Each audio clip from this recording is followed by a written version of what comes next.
It was just a mirror, or was it a reflection that hid the face of death itself? Everyone who looked into it didn't see the truth. They saw the twisted shadow of their fate. But this time it didn't just reveal a face. It unmasked a killer. Hercule Poirot sat at the breakfast table, meticulously spreading marmalade on a warm slice of toast, his mind still clouded with the early morning fog when Captain Hastings entered, holding a letter sealed with heavy parchment, the emblem of a noble crest embossed in gold. "A rather curious letter for you, Poirot," Hastings remarked, placing it before him. Poirot's sharp gaze immediately focused on the envelope, his fingers delicately slicing it open as he scanned the contents. His expression, usually so revealing, remained unreadable. "It is from Lord Alistair Cavendish," he murmured, "a man of great wealth and influence." Hastings, who had already taken a sip of his tea, raised an eyebrow. "What does he want?" Poirot's fingers tapped thoughtfully on the edge of the letter. "He claims to be tormented by visions in an antique mirror, Hastings. He insists it does not merely reflect reality, but that it reveals hidden truths unseen by the human eye." Hastings scoffed, his skepticism written across his face. "You don't believe in such nonsense, do you, Poirot?" Poirot's eyes twinkled as he looked up, a small smile playing on his lips. "It is not a matter of belief, mon ami. A man of such standing does not send for me over mere superstition. There is something deeper at play here." Hastings sighed heavily, sensing an impending journey. "I suppose this means we're heading back to the countryside." Poirot nodded, folding the letter carefully. "Indeed, Hastings, we will pay a visit to Witchwood Manor, and uncover whether this mirror is merely a trick of the light, or if Lord Cavendish's fears are being manipulated by something far more human." Their journey took them through mist-cloaked hills and winding roads,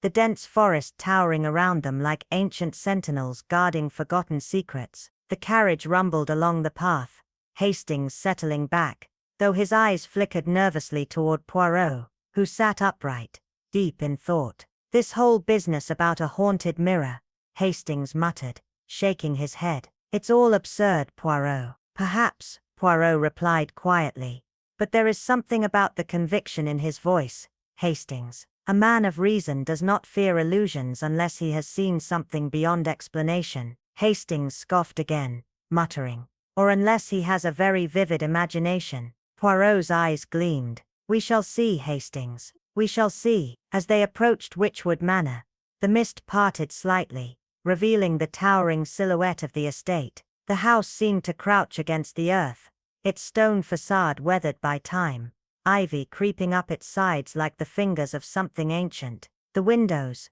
dark and uninviting, stared back as though holding untold stories. A butler, stiff and expressionless, ushered them into the gloom of the manor, the scent of aged wood and candle wax hanging in the air, laced with something more unsettling, something old, as if the house itself had secrets it wasn't ready to share. The long corridors stretched before them, dimly lit by flickering candelabras. The paintings on the walls seemed to watch them as they passed, their subjects frozen in time, their eyes following their every movement. "Charming," Hastings muttered, his voice laced with sarcasm, though he couldn't suppress a shiver. Poirot's gaze drifted over the surroundings, his fingers lightly grazing the carved banister. "This house, Hastings, has witnessed many secrets which perhaps are not yet ready to be revealed." The butler led them to a grand sitting room, where a fire crackled weakly in the hearth, offering little comfort against the oppressive atmosphere. As they sat in silence,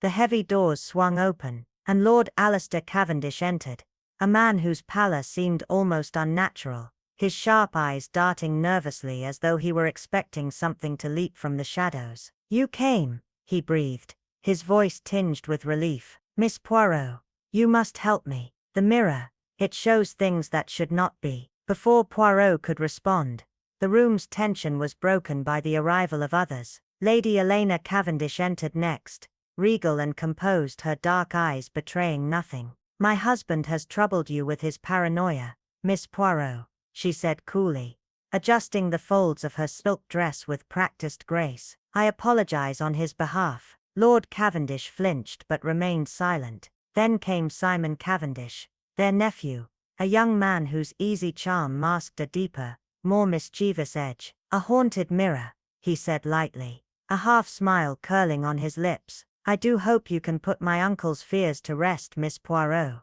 This whole business is most tedious. Poirot regarded him keenly. You do not share his concerns, Mr. Cavendish. Simon's smirk deepened. Oh, I'm quite certain the only ghosts in this house are those my uncle imagines. Finally, Dr. Beatrice Langley, the family physician, entered.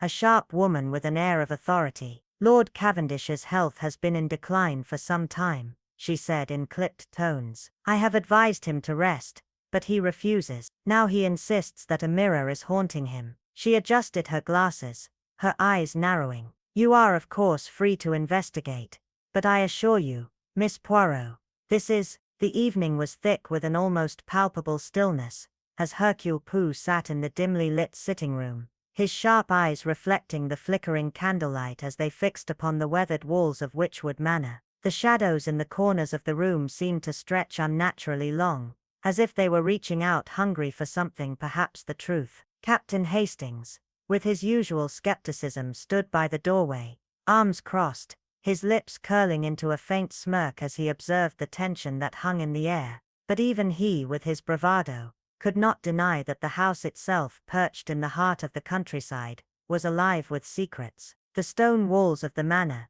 seemed to groan under the weight of time, its ancient windows covered in layers of dust, and the faint whisper of the wind outside seemed to carry with it murmurs of the past. Yet, it wasn't the house that unsettled Poirot, it was the mirror. It had been the subject of Lord Alistair Cavendish's cryptic letter, a letter that had drawn Poirot into the heart of this decaying estate, where the shadows and the night seemed to hold sway. Cavendish spoke of an ancient Venetian mirror that had been in the manor for generations, a relic passed down through the aristocratic Del Lorenzo family, whose tragic history had been intertwined with the very fabric of this place. The tale Cavendish told was no mere superstition. It was a chilling account of a man who had stood before the mirror and watched horrified as his own reflection morphed into something else, something that was not him. The story went that the last owner of the mirror had died staring into it, consumed by terror as a shadow, not his own, had appeared behind him.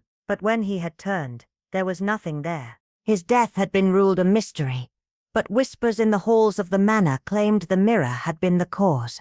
A mere tale, Hastings had scoffed, rolling his eyes, his voice dripping with sarcasm. But Lord Cavendish's pale face told a different story. The fear in his eyes was real. He had seen something that still haunted him, something that had driven him to the brink of madness. The mirror is not just glass, Cavendish murmured, his voice trembling. It is a witness. It sees what we cannot. And it knows things we don't dare speak aloud. Poirot's eyes narrowed as he studied the mirror from across the room. It stood tall in the corner, its ornate frame gleaming faintly in the dim light. Yet, there was something wrong about it. Something that made the hairs on the back of his neck stand on end. His fingers twitched as he longed to approach it, to examine it more closely. The crack in its surface, jagged and raw, caught his attention. He had seen such things before, imperfections that appeared in the most unusual ways, almost as if they were waiting for someone to acknowledge them.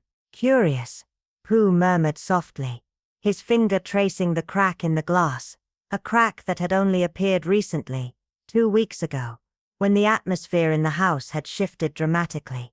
It was not here before, Cavendish admitted, his voice distant as he gazed at the mirror, lost in thought. I do not know how it appeared, only that it has grown since. The tension in the room thickened as Poirot turned his gaze to Melina Vera, the young maid standing near the door, her wide eyes darting nervously toward the mirror, her hands wringing the fabric of her apron in an unconscious gesture of distress. Poirot observed her in silence. Mademoiselle Vera, he said softly, his tone gentle. This mirror, it frightens you, does it not? The young woman hesitated, her breath hitching in her throat before she nodded, her face pale. It is unnatural, she whispered, barely audible, as though the words themselves might summon the very terror she spoke of. Pooh studied her closely, his mind cataloguing every detail. A maid, terrified of a mirror. But why? What did it know that they did not? The crack in the glass, the growing sense of fear in the house, and Melina's silent terror, were all part of a puzzle. Pooh was only beginning to piece together. Lady Elena, who had been reclining in an armchair, let out an elegant scoff, breaking the silence. "Alistair has become obsessed with this mirror," she said, her voice laced with a mixture of condescension and disbelief. "I fear it is his mind that is unwell." Simon Cavendish, ever the cynic, chuckled from his corner, swirling the brandy in his glass. "A haunted mirror. Really, Alistair, this is bordering on theatrics." Dr. Langley, the ever-practical physician, adjusted her glasses with a clinical air. "The mind is a fragile thing, especially under stress," she said, dismissing the entire affair with the flick of a wrist. "Lord Cavendish's paranoia is nothing more than an overactive imagination." Yet, as Pooh glanced around the room, he could feel the weight of fear that clung to each person like a second skin. Some were dismissing the idea outright, but others, those who had seen the subtle signs, were avoiding the subject altogether. A stark contrast, Pooh noted. Fear was a powerful thing, and it was never without reason. That night, as the manor slept beneath a heavy cloak of fog, the silence was shattered by a piercing scream, a cry that echoed through the halls like a knife through the darkness. It was a sound so bone-chilling, so filled with terror, that Pooh and Hastings bolted upright from their beds, without a moment's hesitation. They rushed down the narrow, dimly lit corridors, their footsteps quick and heavy, the air thick with the weight of unspoken dread. When they reached the library, the doors were ajar, as though inviting them in. Inside, the scene that greeted them was one of unspeakable horror. Lord Cavendish lay sprawled on the floor, his throat slit cleanly, his eyes wide and unseeing, reflecting his final moments in the mirror. The glass, once so pristine, now showed the horrific scene of his death, the jagged crack widening with a cruel sense of irony. But it wasn't just the crack in the glass that caught Pooh's attention, it was the reflection itself. For just a fleeting moment, as he stood there, he could have sworn he saw something. No, someone, move behind the glass. It wasn't a trick of the light, and it wasn't a trick of the mind. It was real. The mirror, it seemed, had claimed its first victim, and the question that now lingered in the air was not whether the mirror held power, but what it would demand next. The heavy oak doors of the library stood firm, locked from the inside, as Pooh studied them intently, his fingers twitching with the desire to solve yet another mystery. He leaned forward, pressing his ear to the wood, listening for any signs of movement, but the silence was unnerving. "Locked," he murmured, his voice barely a whisper. "Locked from within. Inconvenient indeed." Hastings, standing beside him, wasted no time. He slammed his fist against the door with a growl of frustration. "Stand back, Pooh. We need to break it open." The butler, his face drained of all color, hastily fetched a heavy candlestick. With great effort, he wedged it into the gap, and forced the door ajar. The sight that awaited them froze the blood in their veins. Lord Alistair Cavendish was kneeling before the Venetian mirror, his body bent at an unnatural angle, blood pooling around him like a dark crimson lake, his throat slit cleanly from ear to ear. The horror of the scene struck them all like a physical blow. Hastings, his voice trembling, whispered, "Good heavens," but Pooh's sharp, calculating gaze remained fixed on the room. The windows were sealed shut, the door locked, a classic locked room mystery. "There is no sign of forced entry," Hastings muttered, but Pooh was already crouching beside the body, his mind racing. "Mon ami," Pooh whispered, his voice soft but laced with tension. "Lord Cavendish is indeed dead. But the question is not how someone entered, it's how they left." His eyes darted to the mirror, its surface glinting unnaturally in the dim light, the crack in the glass, now jagged, as though it had been struck by something violent. He straightened, his thoughts clear. This is no ordinary murder, Hastings. No, this is a game. One of illusion and deception. Moving toward the mirror, he examined the crack with a keen eye, his fingers gently tracing the jagged line. It was as if the glass itself had been altered, reacting to something unseen, something far more sinister. That's odd, Hastings muttered, his brows furrowing. No one touched it, did they?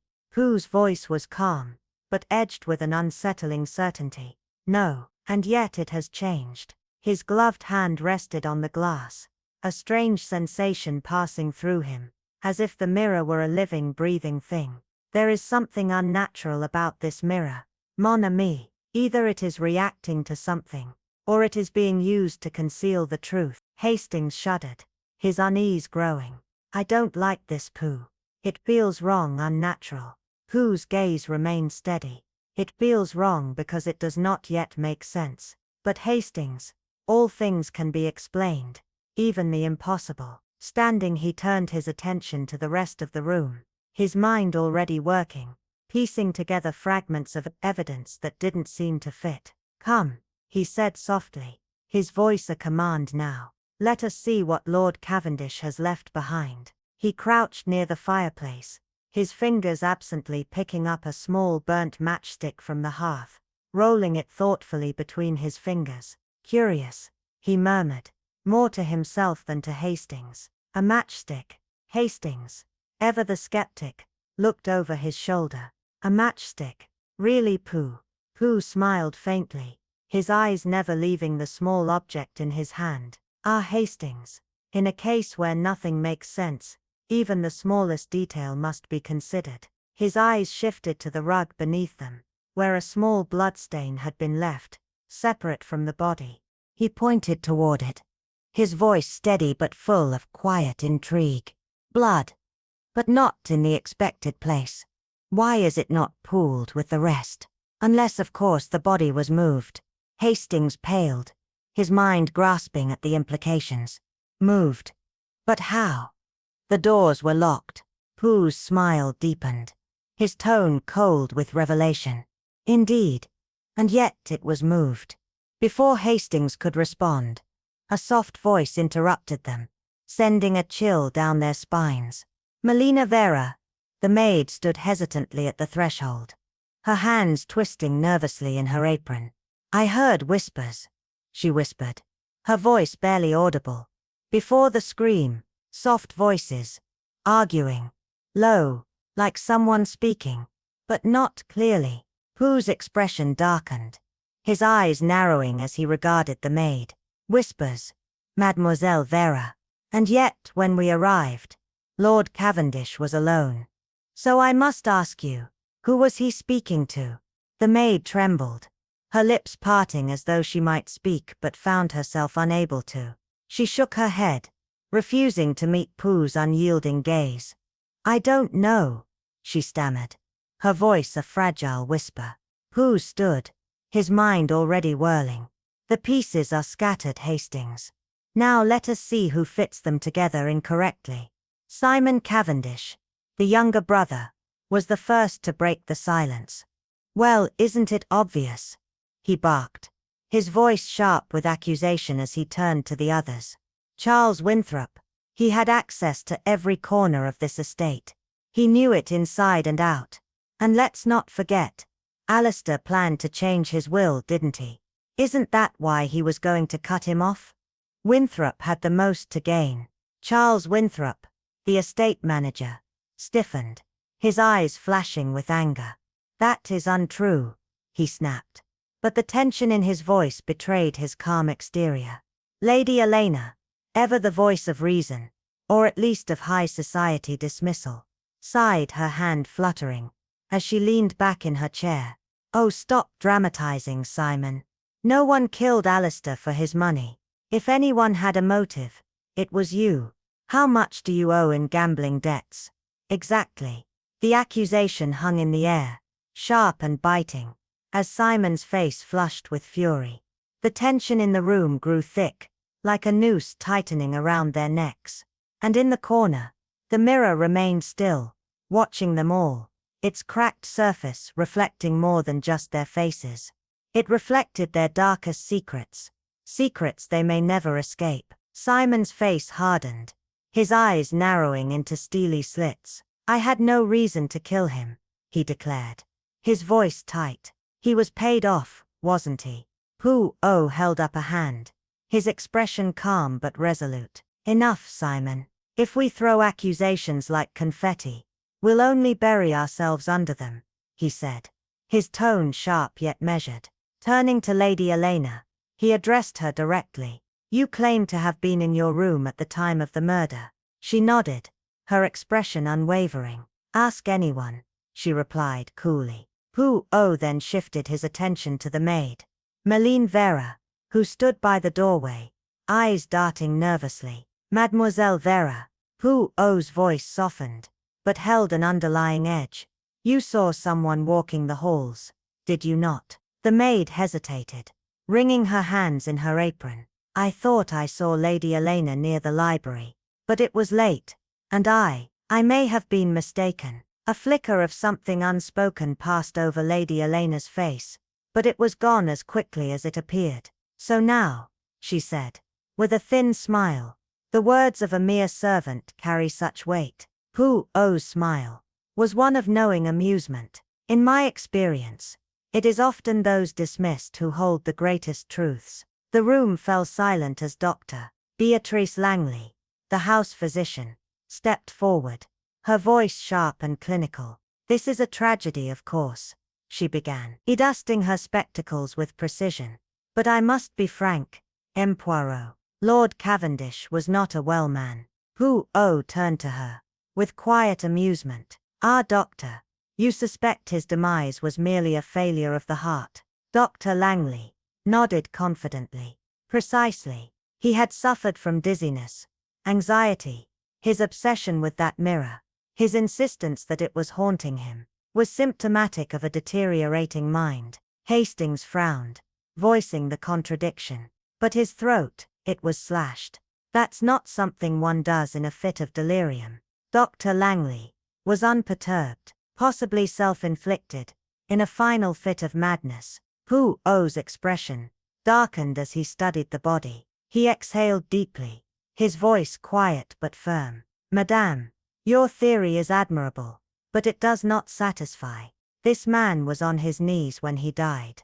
The words hung in the air, heavy with implications. Dr. Langley hesitated, clearly rattled by this new angle. Poirot knelt beside Lord Cavendish's body, his eyes tracing the cold, lifeless form. The old man's face was frozen in an expression that was not one of agony, but of reverence, as though he had been forced into a final act of submission. His hands lay limply by his sides, as if once clasped in prayer or supplication. Poirot traced the floorboards with his gloved fingers, feeling the faint warmth of the blood that had pooled beneath him.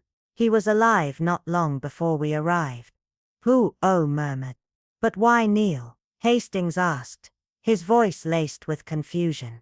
Poirot's gaze flickered toward the mirror once more. "That, Hastings, is the question. You see, nothing about this murder makes sense.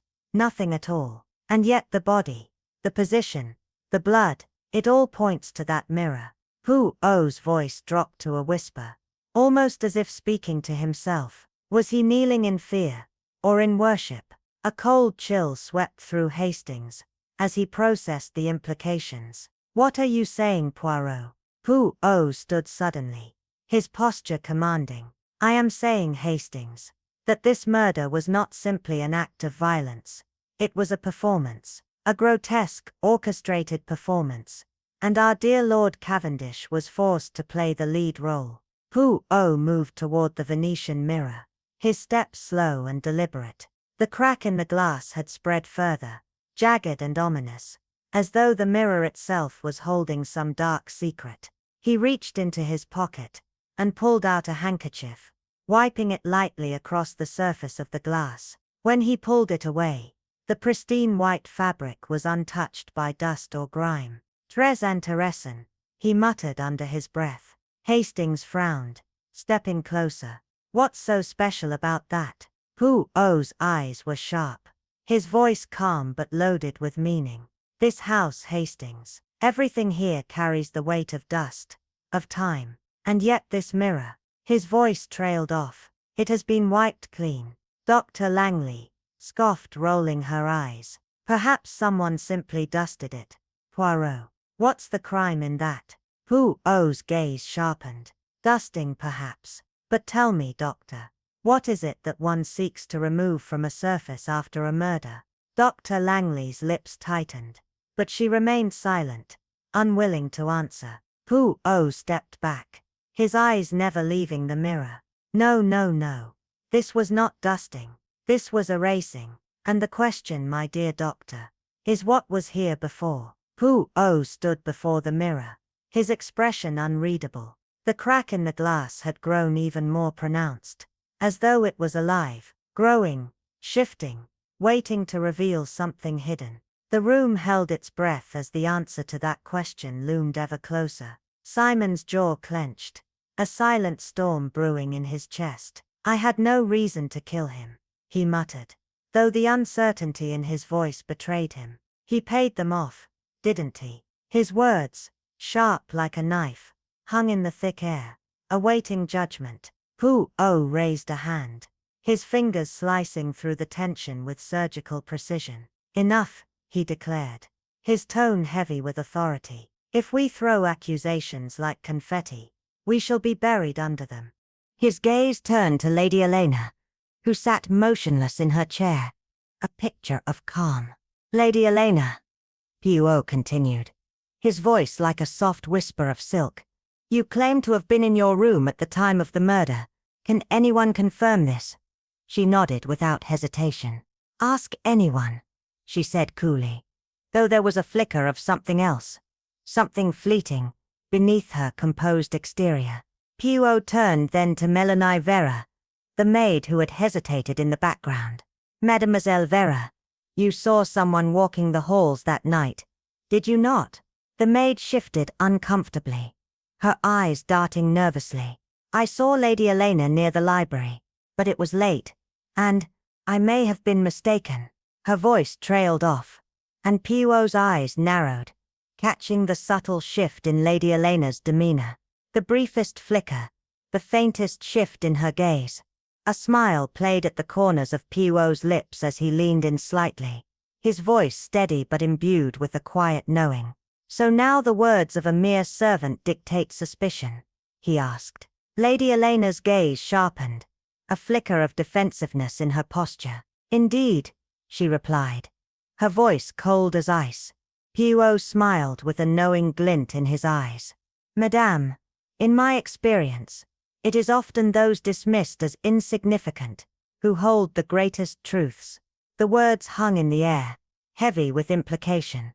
Dr. Beatrice Langley, ever the skeptic, shifted uncomfortably in her seat.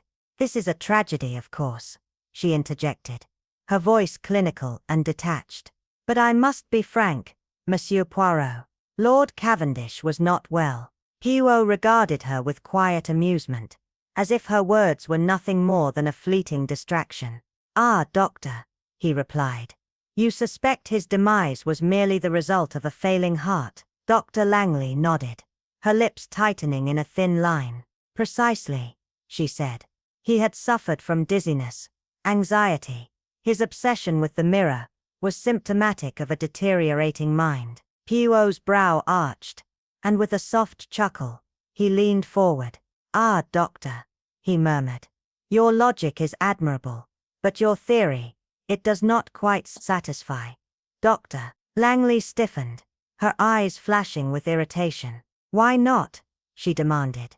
Poirot gestured toward the body, his voice lowering to a near whisper. Because, madame, he was on his knees when he died. The words, though simple, reverberated through the room, shattering the silence. The others exchanged uneasy glances, but Poirot pressed on. Does that seem like the position of a man in his final moments of delirium? Dr. Langley hesitated, her composure slipping for just a fraction of a second, too long for Poirot's liking. He moved with purpose, kneeling beside the lifeless form of Lord Cavendish. The old man's face was frozen in an expression that was more than pain.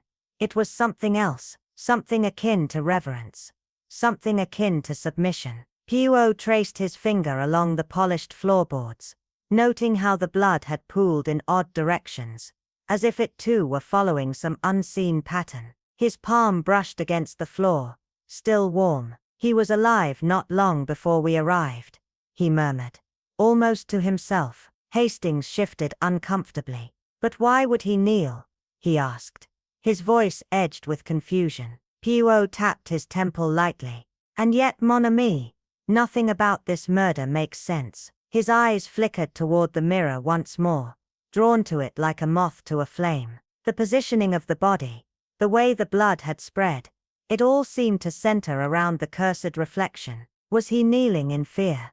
Poirot whispered, his voice low and laden with meaning. Or was it worship? The room grew colder, and Hastings felt a chill creep up his spine. "Poirot, what are you saying?" he asked, his voice tight with apprehension. Poirot stood abruptly, his gaze never leaving the Venetian mirror. "I am saying," he began, his voice steady and sharp, "that this murder, it was a performance, and our dear Lord Cavendish was forced into his final act." His eyes darkened as he approached the mirror, its fractured corners jagged and ominous, as if it too were aware of the secrets it held. Poirot took a handkerchief from his pocket, his movements deliberate, almost ceremonial, and wiped the glass with a careful practiced touch. When he pulled the fabric away, it was as pristine as it had been before, no trace of dust. "Ah," Poirot murmured, his voice soft but tinged with a dangerous curiosity. "Très intéressant." Hastings frowned.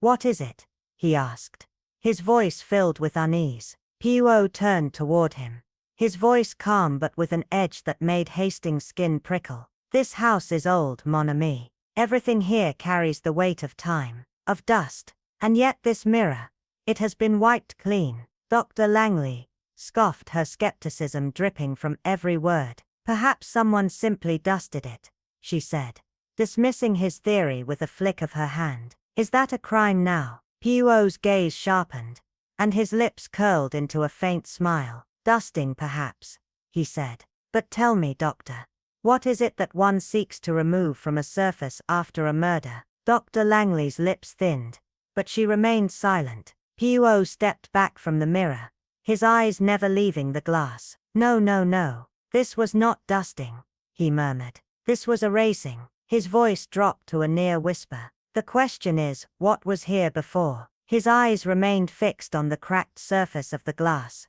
as if the mirror itself might answer him. The silence in the room was oppressive, thick with mystery, as the others looked on, uncertain of the answers they were about to uncover. The room sat in suffocating stillness, the heavy velvet curtains drawn tight against the pale morning light, as if even the sun dared not intrude upon what lingered within those walls. Poirot stood motionless, his silhouette sharp against the fireplace's dim glow, the flames flickering like whispers trying to escape. His gaze, calm yet piercing, landed on each person like a verdict waiting to be delivered. "Fear," he began, his voice low and deliberate, "does not come uninvited.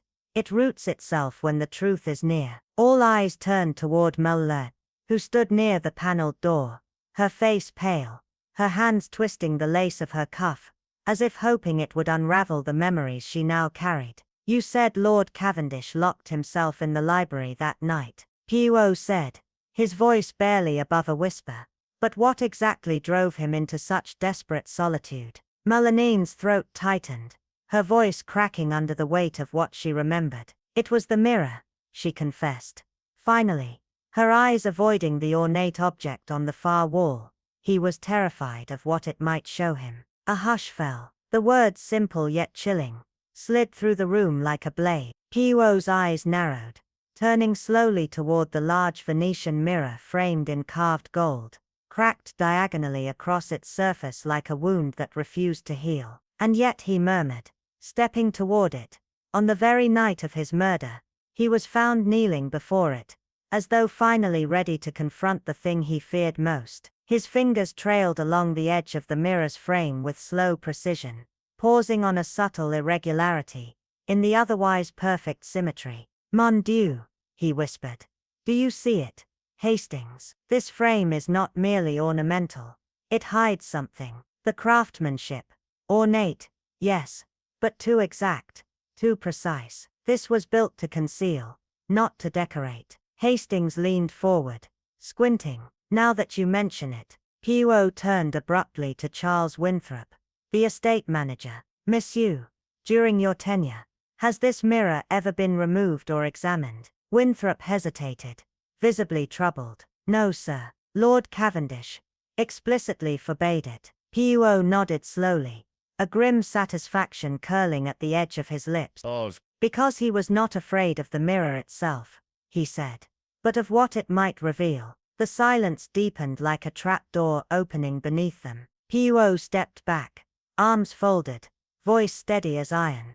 This mirror, my friends, is not just an object. It is a vault for truth, for secrets buried in fear. Then, turning with sudden sharpness, he addressed Lady Helena, who had been composed until now, though the tightening of her knuckles around the armrest betrayed the tension that rippled beneath her poised exterior. Madame, he said gently, let us speak of a recent purchase, a vial of poison. The air shifted, thick with unspoken implications. Lady Helena arched a brow, voice cool as silk. And what of it? Hastings sat forward in shock. You admit it? She turned to him with a soft, mocking smile. Why should I not? I have nothing to hide. It was for pest control. Poirot's expression didn't change, but his tone carried more weight. Perhaps, madame. But one must ask, were the pests four-legged? Or did they breathe and speak? Her lips thinned, and the room seemed to shrink. Are you accusing me of murder, monsieur? Poirot shook his head slowly. No accusation, only observation. Your husband feared for his life, and what a cruel irony it would be to learn that his own wife had procured poison. Her eyes hardened, but she said nothing, the silence speaking volumes. Poirot turned his back to her, addressing the room now. You see, my friends, the dead may be silent, but the living tell stories whether they intend to or not. A dry laugh cut through the tension. Simon Cavendish, lounging in the corner, tossed his head back with theatrical boredom. Truly, Poirot, ghost stories and poison? My uncle was unhinged. We all knew it. Poirot slowly turned to him, eyes unblinking. And yet, he said, voice smooth but dangerous, the unhinged do not lock themselves in rooms they know may become their tomb. Simon's smirk faltered. Poirot's gaze was relentless now, the firelight catching in his eyes like lightning waiting to strike. No, madness alone cannot explain a missing key, a mirror forbidden, and a man kneeling before it in dread. The flames crackled louder now, like they too had begun to listen. The truth was no longer merely hiding. It was stirring, rising like smoke from beneath the floorboards, ready to suffocate those who tried to keep it buried. Simon let out a derisive laugh, the sound sharp and hollow in the tense silence that clung to the room like cobwebs. He was losing his mind, he sneered, voice laced with irritation and disbelief. All this nonsense about mirrors and shadows. He was delusional. Hastings himself just confessed to imagining a shape in the reflection. Perhaps he too is falling under the spell of this cursed house. Hastings stiffened, his knuckles whitening as he gripped the back of the armchair, his voice low but unwavering. I know what I saw, Simon. It wasn't imagination. Dr. Langley stepped forward, arms folded in clinical authority, her gaze unflinching. Captain Hastings, I mean no disrespect, but fear can distort even the sharpest mind. Lord Cavendish was unraveling. His final days were marked by increasing instability. In such moments, hallucinations, visual and auditory, are not uncommon. But Poirot's voice, soft and deliberate, sliced through the conversation like a scalpel. Ah, how elegantly logical, he murmured with a faint smile. But so very convenient. Tell me, doctor, do you have an explanation that fits everything? The fear, the inconsistencies, the locked room. Langley's eyes narrowed with a mix of skepticism and unease. And you do? Poirot nodded slowly. I do. But to show it to you, we must begin where the deception took root in the mirror. At his command, the lamps were extinguished, plunging the room into a velvet darkness. Candles were lit, one by one, their frail flames casting flickering halos on the walls, as though summoning the phantoms of the past. The Venetian mirror loomed tall at the room's center, its cracked surface fractured like frozen lightning, reflecting the dim glow in distorted shards. Poirot stepped closer, adjusting a candelabra, until the light struck the mirror at an odd angle. The glass shimmered unnaturally, its reflection bending and warping like ripples on a disturbed pond. Shadows danced across the surface, shadows that did not belong to anyone in the room. Hastings inhaled sharply, the sound of his breath harsh in the stillness. My God, he muttered, eyes wide. The mirror, under this light, no longer looked like a mere object. It seemed to deepen, to stretch into something far more sinister, something waiting. Then Poirot's hand moved swiftly, pressing a spot along the carved wooden frame. A faint click sounded, and the side of the mirror shifted inward. The room collectively gasped. Hidden within a velvet-lined compartment was a small, intricately designed key, glinting like a serpent's eye in the candlelight. Poirot held it aloft, his voice steady. Mes amis, I believe we have just uncovered the key to everything. A silence followed, thick and brittle, and in the eyes of one suspect, true fear flared, a flicker of guilt, dread or both. And then Chapter 4 began, not with words, but with a stillness more telling than speech. Poirot stood before the mirror once again, his posture calm but commanding, his gaze scanning the room with clinical precision. This mirror, he began, has haunted this house not because it holds spirits, but because it was designed for deception, not magic. Misdirection. Simon snorted in disbelief, but Poirot raised a finger to silence him. Not the kind of trick you're thinking of. No trapdoors, no wires, just light, angles and a bit of patience. He adjusted the candelabra once more, demonstrating how the light bent through the cracked glass, how a person's image could be warped, multiplied, or even placed where they were not. With this mirror, he said, one could appear to be in the room without ever entering it. Lady Eleanor, you were seen by the library that night.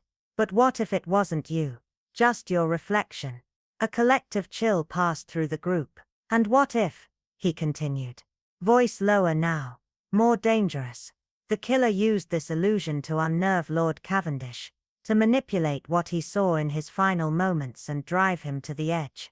The mirror, once beautiful, now looked monstrous, a silent conspirator.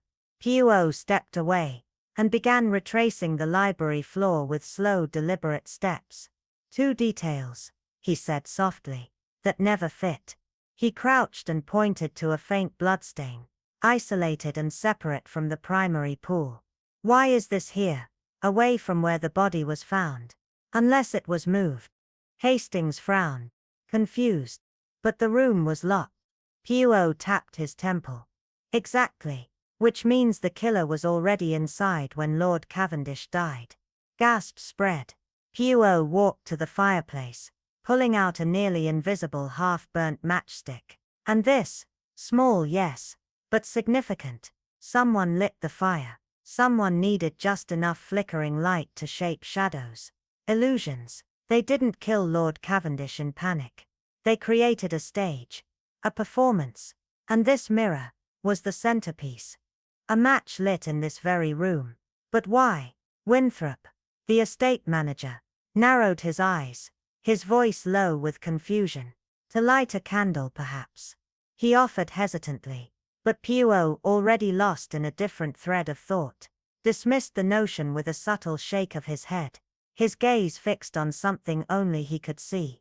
No, not for light, not for comfort, he whispered, pacing slowly. But to orchestrate a deception, to create a fleeting illusion. He turned deliberately to face the others, his voice gaining quiet power. Picture it. Lord Cavendish alone, standing stiff before the old mirror, the fire casting a low, uncertain glow behind him, shadows creeping up the walls like silent witnesses. Then suddenly, a match is struck behind him. Just one burst of sudden light. Poirot paused, letting the tension settle, and in that singular instant, the mirror reflects more than it should. Not reality, something else. A form, a presence, a ghost, perhaps, or what seemed like one. Melanim Vever let out a strangled breath, her face pale. You mean, he thought he saw something that wasn't really there? Poirot's eyes flicked toward her, then back to the mirror. Exactly. That momentary fear, that jolt of terror, that was the killer's weapon. It was not a ghost Cavendish saw. It was the truth his mind refused to accept. And in that split second of frozen panic, the murderer struck. The room fell into a hush thick enough to choke on. Poirot stepped forward, hand hovering over the ornate frame of the mirror, as if the wood itself might whisper back secrets. He found the hidden panel with precision, revealing the secret compartment they'd uncovered the previous night. From within he extracted a folded letter, the paper ancient and brittle with time, edges crumbling like old bone.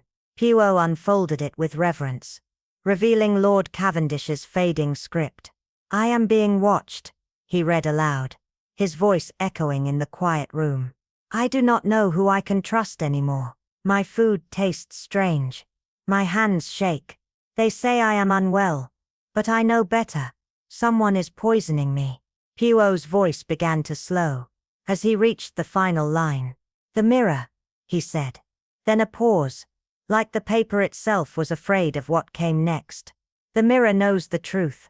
The room was deathly silent, as if even the walls were listening. Poirot raised his eyes. This was not madness speaking. This was a man facing the encroaching shadow of his own murder. Dr. Langley's voice, clipped and clinical, cut through the silence. Or perhaps the ramblings of a mind descending into paranoia. But Poirot didn't blink. Or the final confession of a man who saw his killer's reflection before he died. The firelight flickered as if it too shivered. Poirot gently refolded the letter, tucking it close, before reaching once more into the compartment. This time, his fingers closed around something small and metallic, cold to the touch. He slowly withdrew it, a brass key, its surface dulled with age. Winthrop straightened abruptly. "That's Lord Cavendish's library key." Poirot nodded slowly, turning the key in the firelight. "And yet it was reported missing, was it not? We assumed the killer took it." Hastings frowned. "Then why hide it?" Poirot smiled faintly. "To complete the illusion. To convince us that the door was locked, and thus the murder impossible." Hastings looked confused. "You mean the door wasn't locked at all?" Poirot held the key higher. "Precisely. If the key was hidden inside this compartment all along, then the door could not have been sealed from the inside. The so-called locked room was an elaborate illusion." Gasps rippled through the group like a wave of dread. Simon Cavendish's voice cracked under the weight of the realization. "You're saying the killer locked the door after the murder?" Poirot's voice dropped to a whisper. "Exactly. The perfect crime crafted to appear impossible." As the full weight of his words settled, the room grew colder, more hostile. Suspicions danced in every glance. Poirot stepped back, lifting the key like a judge preparing to deliver a verdict. "And now, mes amis, the final act begins." His gaze locked onto Lady Eleanor. "Madame, there is still something you have not told us." Her face remained composed, eyes icy. "I've said all I care to say, monsieur." Poirot tilted his head slightly. "And yet often it is when we believe we have said everything, that the truth is still hiding, trembling in silence." She gave an exasperated sigh, her polished mask beginning to crack. "I had nothing to do with my husband's death, nor with his delusions. You are chasing shadows." Poirot's fingers tapped gently on the arm of the chair, a rhythm as steady as his resolve. "But shadows leave traces, madame. You were seen near the library that night, a place you claimed never to have gone. You purchased poison, which you dismissed as pest control. And now with these threads woven together, I must ask, was it truly rats you feared, or was it your husband? She didn't respond right away. Instead, a dense, unbearable silence filled the room, like the air had thickened with unspoken truths and years of buried pain. While Poirot leaned forward, not aggressively, but with a stillness so sharp it cut through the hush like a scalpel, his voice barely above a whisper, yet charged with intent. Or, were you afraid of something else, madame? For a long moment, no one moved. Not even the flames in the hearth seemed to flicker, as her eyes shimmered with something unspoken. And then with visible effort, she parted her lips, the words dragging themselves from some hidden corner of her soul. My husband and I, she began, voice fraying. We had not shared a life in many years. Our marriage was only skin deep, a portrait hung for others to see. I stayed in this house not out of love or hope, but because it was expected of me. But do not confuse that with hatred. I did not want him dead. Poirot's gaze didn't waver. It held her like a mirror, holds a reflection demanding truth without force. And yet he said softly, you still had a reason to keep secrets. Her composure cracked just slightly, barely a twitch at the corner of her eye. But it was enough. She exhaled sharp and sudden, like releasing something poisonous from within. Yes, I was seeing someone. A thunderclap of gasps rippled across the room, like a ghost had just walked through their midst. All eyes turned toward Charles Winthrop, who stood frozen in place, color draining from his face. Yet his voice did not tremble as he stepped forward, quietly saying, it's true. The room's silence deepened, suddenly oppressive, as though the very walls were listening. Poirot nodded slowly, his face unreadable.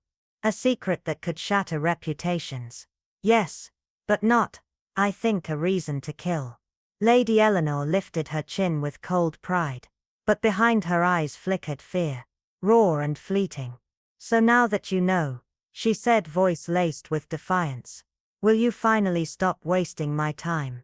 Poirot didn't flinch. He smiled, just faintly, a smile not of kindness, but inevitability. Madame, I assure you, I waste no time. Nor does a murderer. Then with a sudden gravity, he turned toward the Venetian mirror that had stood quietly in the background, watching. Mes amis, he began, stepping slowly toward the tall, ornate mirror that had long been suspected of nothing more than reflecting truth. This mirror has done more than show images. It has betrayed us all. His hand traced the gilded edge, eyes narrowing.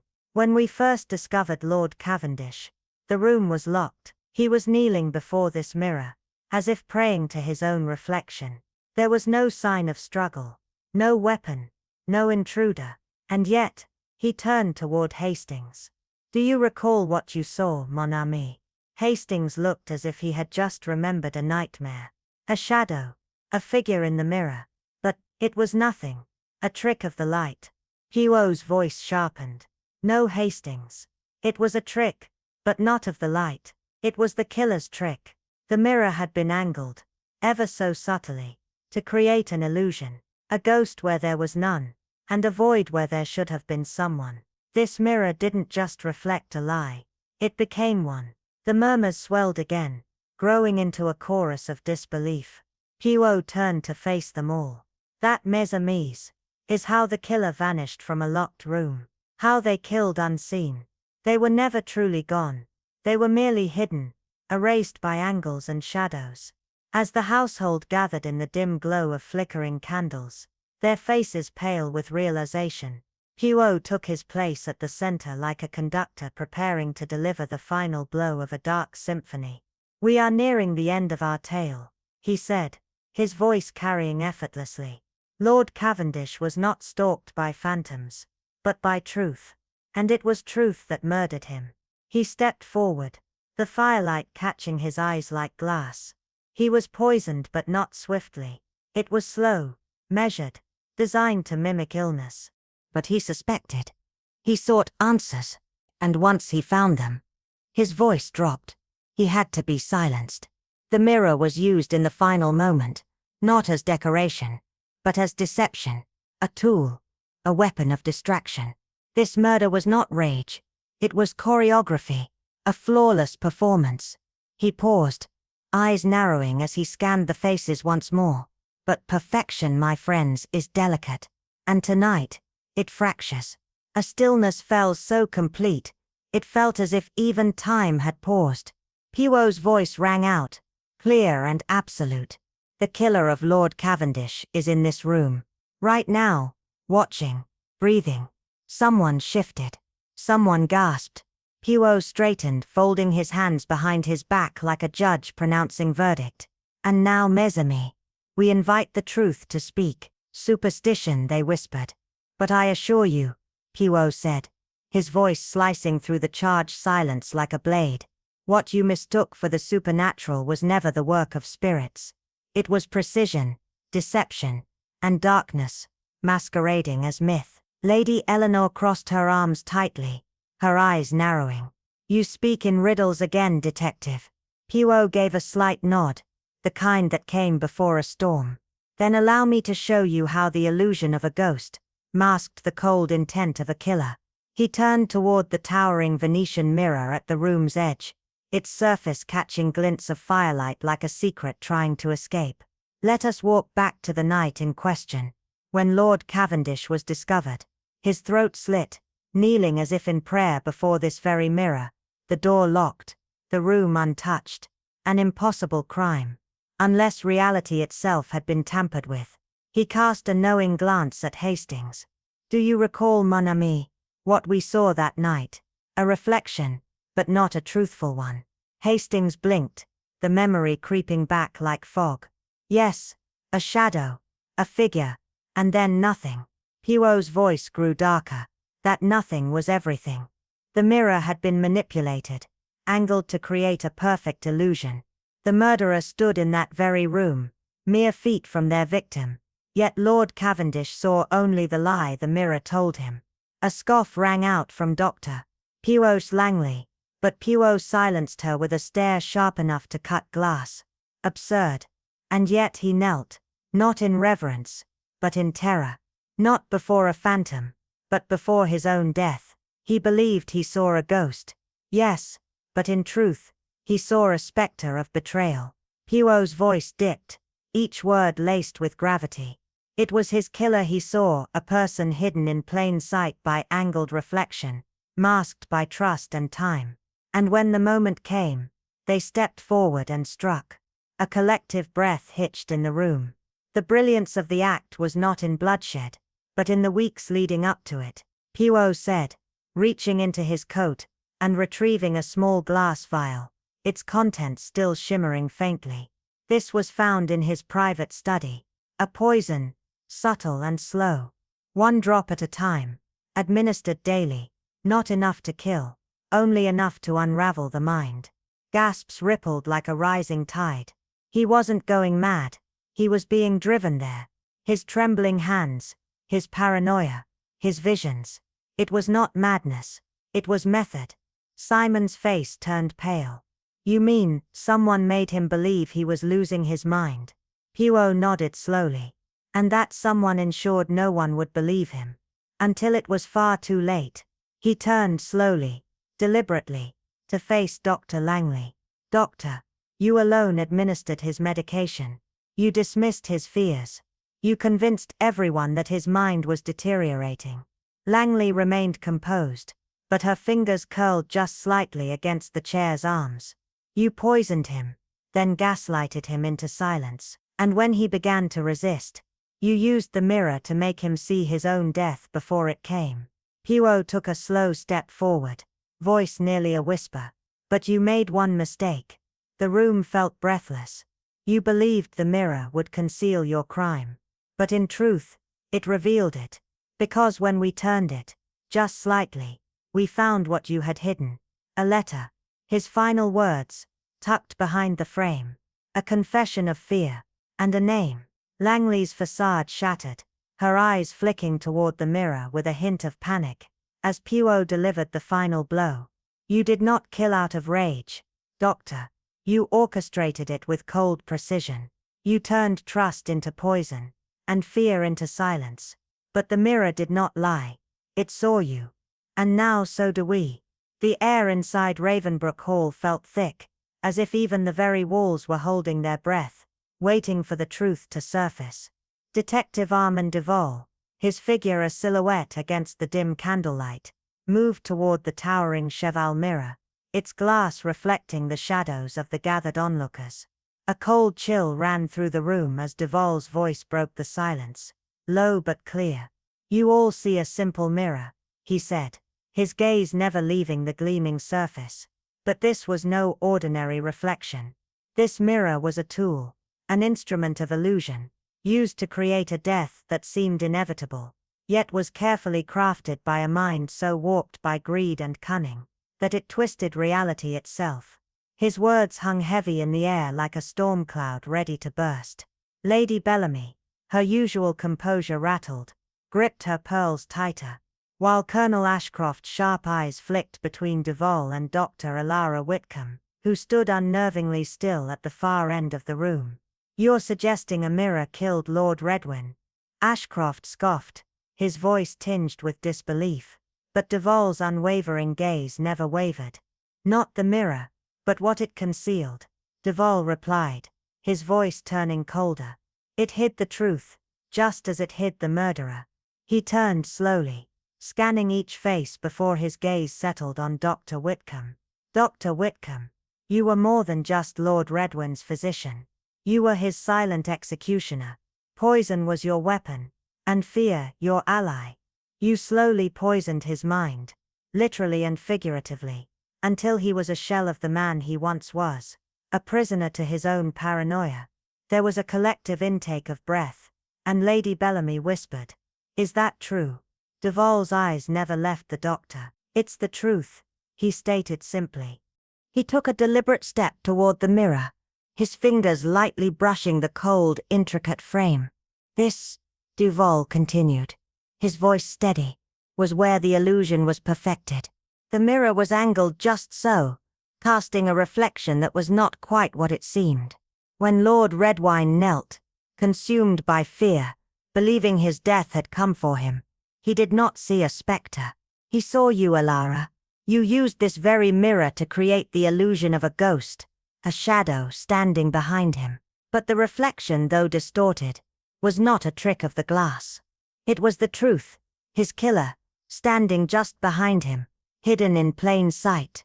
The room fell silent, save for the sound of a faint breath catching in the air. Whitcomb's expression remained stoic, but Duval could see the faintest tremor in her fingers, betraying the mask she had so carefully constructed. "You thought the fear would be enough." Duval's voice was almost a whisper, a soft conviction laced with an edge of triumph.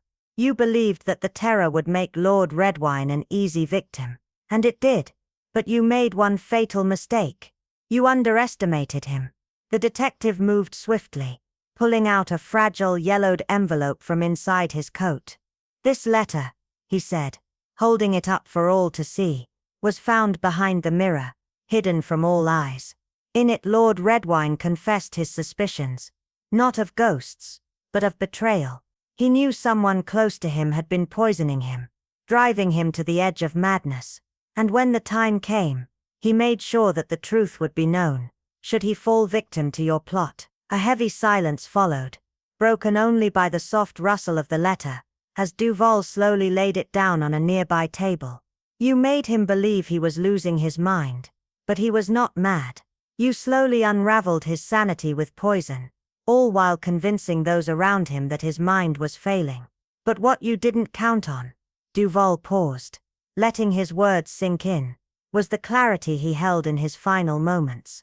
Dr. Whitcomb's jaw clenched, her gaze still locked onto Duval. "And what of the proof?" she asked, her voice tight with barely concealed frustration. Duval smiled faintly, a smile that did not reach his eyes. "The proof, madame, is right here in the very thing you tried to manipulate.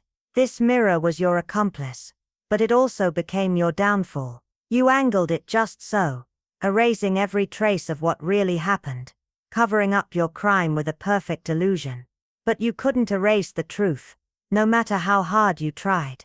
He gestured toward the other members of the household, who now watched Dr. Whitcomb with a mix of suspicion and fear. The truth was never in the ghosts or the specters you tried to create, but in the reflection of your own deception. The detective's voice softened, but there was an undeniable certainty in it. The mirror, though it distorted the image, revealed everything in the end. It reflected your guilt, Alara, and it told the truth. As the words hung in the air, Dr. Whitcomb's composed exterior began to crack. Her eyes flicked briefly to the mirror, then to Duval, her hands now trembling ever so slightly. For a moment there was a flicker of something, regret, fear, or perhaps recognition of the inevitable. Then, as if resigned to her fate, she straightened her shoulders, her mask of calm slipping for just a second, revealing a deeper, more fragile truth. "I did what I had to do," she said, her voice barely a whisper. "I had no choice." Duval's eyes softened, but his resolve remained unshaken. "We always have a choice, Alara. But you chose a lie, and now you must face it." The detective turned to the rest of the room, his gaze sweeping over the stunned faces. "In the end, the truth is always there. Sometimes you just need the right eyes to see it. And today, the mirror has shown us all what you tried to hide. No one escapes the truth forever."